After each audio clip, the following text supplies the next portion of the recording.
how the Democrats start a war with Iran. Coming up next on Deceptions of the Ages News.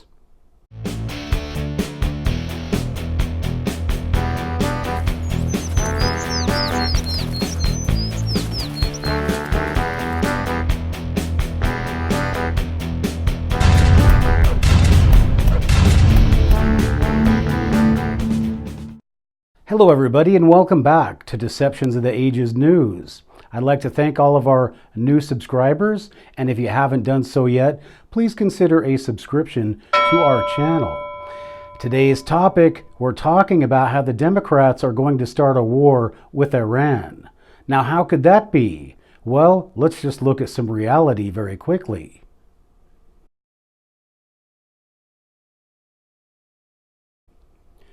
The first thing we need to look at is in the United States, there is a high level of, I just don't know what else to call it, but I'm just going to say stupidity and or ignorance.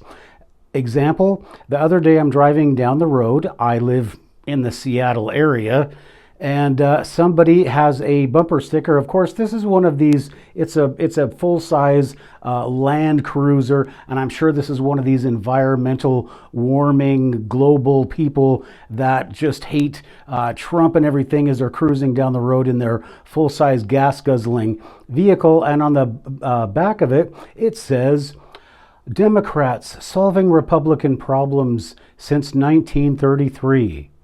Really? Now, I guess the Democrats are putting out the information that every war this century, except for the Bush wars, have been started by who? Democrats. Check it out.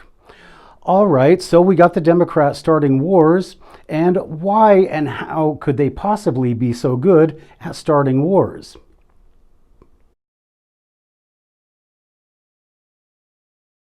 Well, the thing about Democrats is that they get elected by saying they're not going to go to war, and they go to great lengths to show that they are the friend of our enemies. And there is no end of this, no end of examples in this, and it goes all the way up to Barack Obama and his funding of the ISIS program. So now what you have is you have a whole lot of stupid people who misunderstand just about everything. So where do we start? Well, let's start in, let's say, the United States. All right, now there is a group of very stupid people that happen to be in our Congress. And these people in our Congress, if you look into the donations that they get, especially depending on how long they've been in Congress, all took money from the Iranians to vote for the Iranian deal. Check it out. There's lots of news stories about this. So these people in our Congress who are saying, oh, we're not going to have a war with Iran, are saying that because they took a lot of money from Iran just to get that nuclear deal through. And when Donald Trump came through and scrapped it, well, guess what? They had to do something, or else what? Pay the money back to these people? So, and I think that you also have to look at that fact that the Iranians themselves know where the money went. And you can't think for a second that if push comes to shove, they're not going to come out and say, we gave so-and-so so much money for the nuclear deal. All right, and just to show how crooked these people really are. But even besides that, the people who are in our Congress have no expertise in history in the Middle East. They've never lived there. They don't know anything about it. And if you want to know what my expertise is, well, I lived there for 13 years. So I pretty much know what's going on. So in the United States, you have a lot of very ignorant people. But not only do you have ignorant people, you also have the United States immigration system.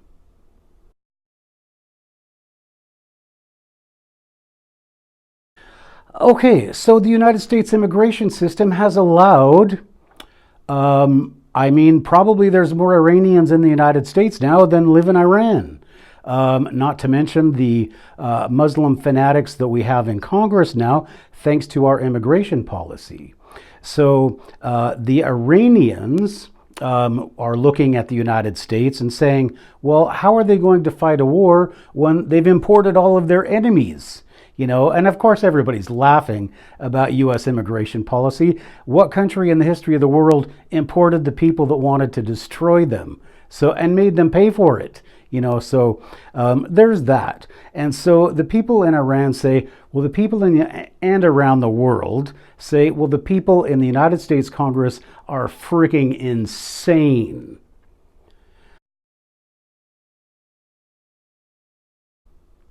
And then you have Donald Trump. Now, here is another big problem, because while these Democrats are sitting there rattling their jaws and doing things to get votes and get into social media, they are also sending a signal to the Iranians, and in other ways too, thank you, John Kerry, that the United States will never fight a war with Iran. Right? Well, maybe, but maybe not. And so that signal that is being sent to the Iranians has emboldened them, and they are trash talking to no end. And part of that is out of fear, but part of it is because they just, as everybody does, they pay attention to what they hear in the media, and they don't really understand the real reality of things. So let's talk about Israel for a second.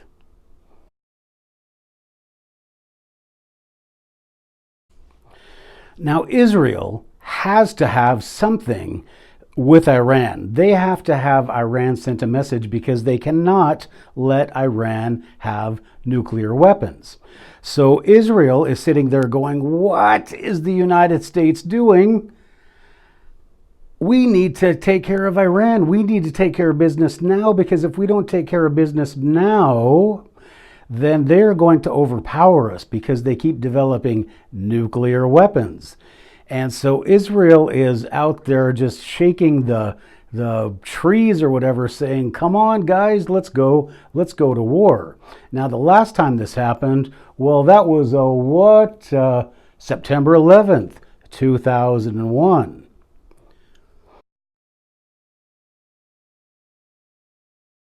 So we've seen the United States, what's going on in the center of the nut house, and then we've seen what is happening in Israel.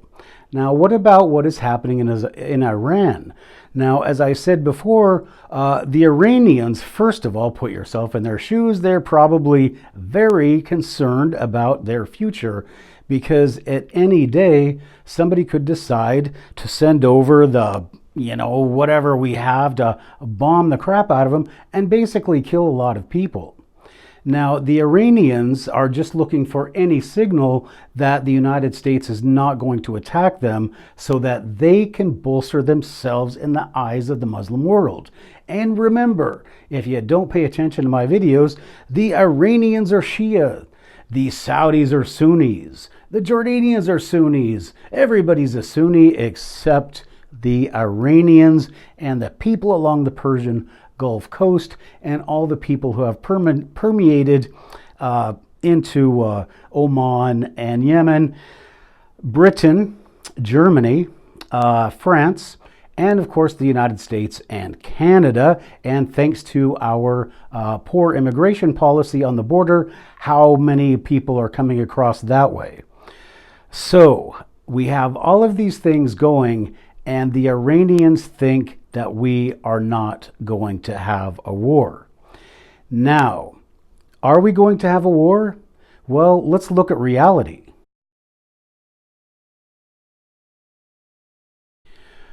Okay, the reality is this. The United States has a president who the world perceives as weak. But when they listen to the media, they don't understand that the United States has 60% at least of the people in the United States who support President Trump, who trust him to do the right thing. Now, In Israel, let me just point out that you can have walls and you can keep people out. In the United States, thanks to these people in our Congress, and we saw this in the debates. Of course, I would never watch those debates, but what we see is these Democrats just giving the middle finger to the people of the United States and saying these people that we want to bring in to vote for us, and all of these illegals who are going to allow to vote so that we can take over a communist United States. These are the people that matter, and they give the middle finger to us. Well, that's only going to go so far, because a lot of us are getting very organized now, and when it comes time to pay the piper, those people, and it doesn't matter who you are going to pay the price for what you've done to America. So until that happens, we are looking at what could be a major conflagration, and it's going to be based on the fact that the Iranians think that we won't fight a war. So what they're going to continue to do is they're going to continue to push, and they're going to push because they want to show the world that we're the top guy, right? We're the Macy's and not Gimbals, and we're the Sears and not Walmart or all those other people that went out of business. But that's what's at issue here, is you have a country that is desperate, but a country that is trying to put itself above other Arab nations as the Islamic leader of the world and spread their revolution throughout the world. And then you also have a world in the West that is adamantly opposed to any of that. And in the center of it all, you have Israel. And we don't need to talk about the money and the power and the capital. But when Israel has a wall, the United States doesn't have a wall. Israel can keep people out. The United States is forced by the people in our Congress who are paid off. Well, what do you think? When do you think the war is going to start? And I promise you, the war is going to start again based on mixed messages. So what more can I say? This is why I started this channel, to educate you, and I hope if you like this kind of information, you'll subscribe. So until we talk again, and until we see you next time, this is Deceptions of the Ages News.